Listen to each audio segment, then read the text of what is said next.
Hi, class. Well, what we're going to do right now is have a little bit of your first weekly video. We'll try to keep these videos from about 2 to 5 minutes. Um, each week, what I'll try to do is set you up with this video to understand what I think is important. Um, exactly with all the material I'm giving you, what I think you should pay attention to, and how I think maybe you should order and sequence the assignments.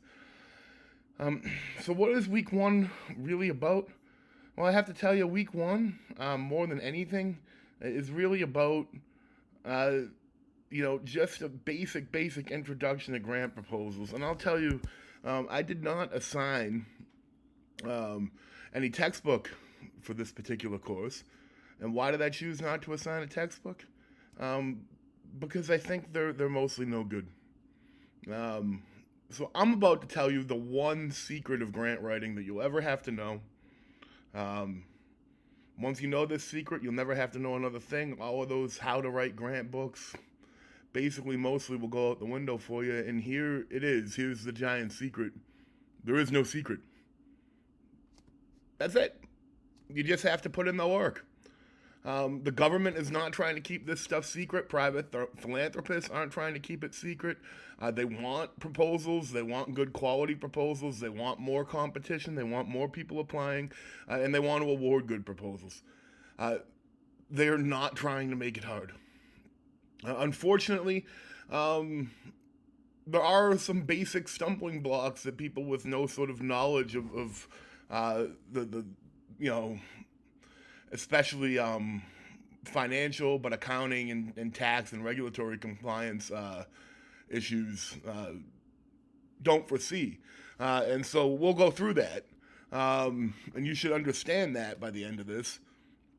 But I have to say, they're absolutely not trying to keep anything secret.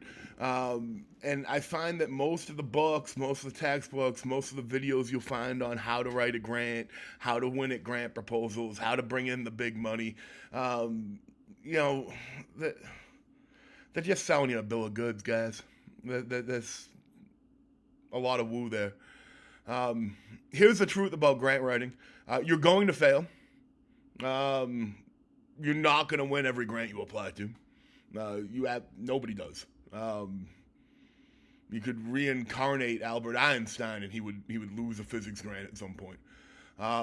Just because it wasn't the perfect fit for exactly what he was doing. His organization wasn't the perfect fit for that particular grant solicitation, whatever it happens to be. So a lot of times it's about fit. Can you really jive with the RFP? A lot of times it's about actually how many people applied and how much money is in the pot. A lot of times it's about, how competent are these folks and how sure are we that they can actually manage this project if we fund it. So those are kind of the three questions they're wondering about. So what we're going to do this week is I'm going to ask you to read the mock RFP. That request for proposals, the RFP, is really going to be an imaginary pot of $250 million that you can apply to 500 grand of your own chunk of that you could spend over 4 years. So that's going to be the very basic nuts and bolts of your proposal. You're going to have to respond to that. I'm also going to have you read some very basic and free documents from the Congressional Research Service that are just about how to write a grant. What are the 9 major components of every grant? Look, there are federal rules about this stuff. It all has to be the same. It doesn't matter if the agency's NASA or the National Science Foundation or the National Institutes of Health or NOAA or the Department of Agriculture, USDA. It doesn't matter if it's FDA. It doesn't matter who the heck is giving out money.